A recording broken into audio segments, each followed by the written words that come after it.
Hall எல்லாருக்குமே வணக்கங்க. இன்னைக்கு நம்ம சேனல்ல பாத்தீங்கன்னா வெயிட் கெயின் பண்றதுக்கு ஒரு சூப்பரான டிப்ஸ் தாங்க பார்க்க போறோம். நிறைய பேர் கேட்டிருந்தீங்க குண்டாகிறதுக்கு என்னென்ன சாப்பிடலாம்னு கேட்டிருந்தீங்க. நான் சொல்றேன் இது ஒண்ணு மட்டும் நீங்க டெய்லி ஃபாலோ பண்ணுங்க. வாழைப்பழம் இருக்குங்களேங்க, அந்த வாழைப்பழத்தை எடுத்துக்கோங்க.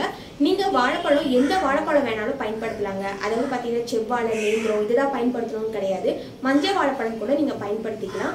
பட் வெயிட் கெயின் பண்றதுக்கு செவ்வாழையும் நேந்திர பழமும் அதிகமா சேர்த்துக்கோங்க.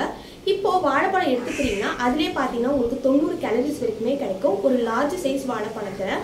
இந்த வாழைப்பழம் பார்த்தீங்கன்னா எடுத்துட்டு சின்ன சின்னதாக கட் பண்ணிக்கோங்க. இது வந்து நீங்கள் 2 மெத்தடில் செஞ்சு சாப்பிடலாம்.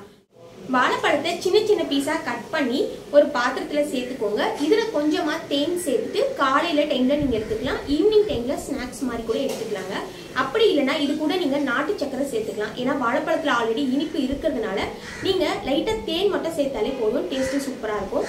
அப்படி இல்லைன்னா இது நீங்கள் செகண்ட் மெத்தடாக கூட ஃபாலோ பண்ணிக்கலாம். வாழைப்பழத்தை சின்ன சின்ன பீஸாக கட் பண்ணிக்கோங்க. ரவுண்டாக ஒரு பேன் எடுத்துக்கோங்க. அதில் கொஞ்சம் நெய் சேர்த்துட்டு வாழைப்பழத்தை போட்டு லைட்டாக ரோஸ்ட் பண்ணிக்கோங்க. இதை நீங்கள் டெய்லியுமே எடுத்துக்கலாம். ஸோ இதை நீங்கள் மார்னிங் எடுத்துக்கலாம், ஈவினிங் டைமில் ஸ்நாக்ஸ் மாதிரி கூட சாப்பிட்லாங்க. இந்த வீடியோ உங்களுக்கு ரொம்ப ரொம்ப யூஸ்ஃபுல்லாக இருக்குங்க. கண்டிப்பாக ஃபாலோ பண்ணி பாருங்கள். உங்களுக்கு 1 மந்த்ல இதோட ரிசல்ட் தெரியும். Thank you so much. பாய்.